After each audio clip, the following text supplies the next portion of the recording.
नमस्कार दोस्तों, नितिन चंद्रकांत देसाई भारतीय सिनेमा में एक प्रमुख आर्ट डायरेक्टर हैं जिन्होंने अपने कैरियर में अपने विशिष्ट और अद्भुत काम के लिए प्रशंसा प्राप्त की। उनका जन्म 1943 में महाराष्ट्र के पुणे शहर में हुआ था। उनका कैरियर आर्ट डायरेक्शन, फिल्म निर्माण और बड़े पैमाने पर अभिनय संसाधनों के निर्माण में है।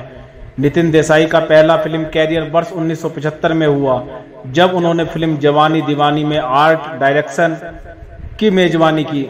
उन्होंने तत्कालीन दशक के दौरान कई फिल्मों में आर्ट डायरेक्टर के रूप में योगदान दिया, जिसमें मृत्युदंड और सत्यम शिवम सुंदरम शामिल हैं। नितिन देसाई का सबसे महत्वपूर्ण काम उनकी फिल्म जोधा अकबर में था, जिसे बाहुबली और बाहुबली 2 के निर्माता सी राजमौली ने निर्देशित किया था। इस फिल्म में उन्होंने मुगल वंश के सम्राट अकबर के समय की अनूठी सेट डिजाइन की थी।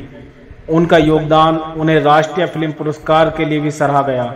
करीब 1-1.5 महीने पहले की बात है, नितिन देसाई काफी उत्साहित थे अपनी वेब सीरीज महाराणा प्रताप को लेकर, जिसमें लीड स्टार के तौर पर गुरमीत चौधरी नजर आने वाले थे।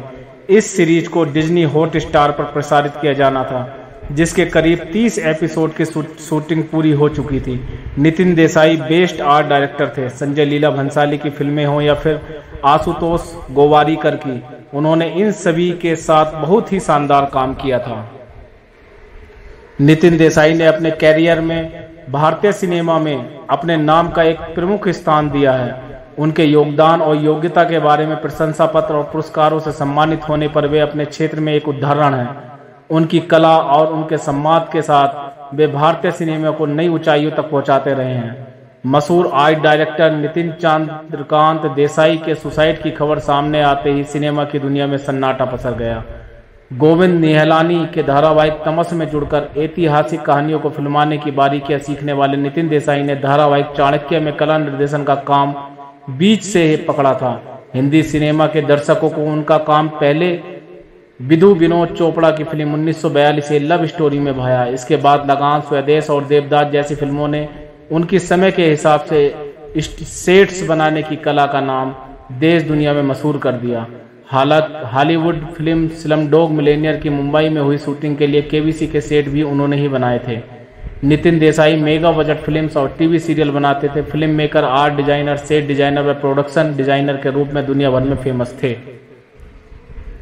फिल्म इंडस्ट्री के मशहूर आर्ट डायरेक्टर नितिन देसाई ने बुधवार की सुबह मुंबई के एनडी स्टूडियो में खुदकुशी कर ली। सूत्रों के मुताबिक उन्होंने मंगलवार देर रात तकरीबन 3:30 बजे पर फांसी लगाकर आत्महत्या की थी।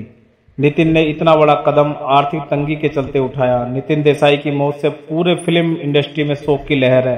एक्टर रितेश देशमुख से लेकर परिणीति चोपड़ा तक कई स्टार्स ने ट्वीट कर उन्हें श्रद्धांजलि दी है।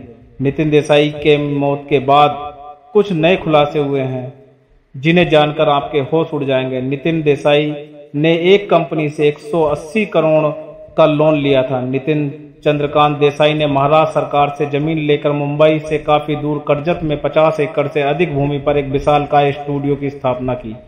यहां पर फिल्म जोधा अकबर की शूटिंग हुई।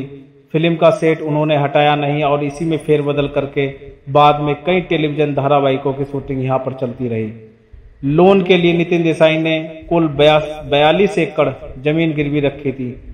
CFAM कंपनी ने लोन रिकवर करने की कोशिश की, लेकिन असफल रही। इसके बाद CFM ने अपने सभी लोन अकाउंट की वसूली के काम एडलवाइस एसेट रिकंस्ट्रक्शन को सौंपा। एडलवाइस कंपनी के कई प्रयासों के बावजूद भी लोन वसूली नहीं हो सकी। आखिरकार कंपनी ने संपत्ति जब्त कर गिरवी रखी जमीन की वसूली के लिए सरफेसी एक्ट के तहत कार्रवाई करने की अनुमति मांगी। यह प्रस्ताव पिछले साल सितंबर महीने में दिया गया था, जो अब तक वैसा ही है। एडलवाइस कंपनी ने NCTL कोर्ट में यह याचिका दायर की थी। कर्ज वसूली के सिलसिले में NCTL कोर्ट में सुनवाई हुई। ऋण वसूली की प्रक्रिया को न्यायालय द्वारा स्वीकार कर लिया गया। 25 जुलाई को ऑर्डर आ गया। कलेक्टर को जमीन जब्त करने के लिए भी एडलवाइस द्वारा पत्र लिखा गया था।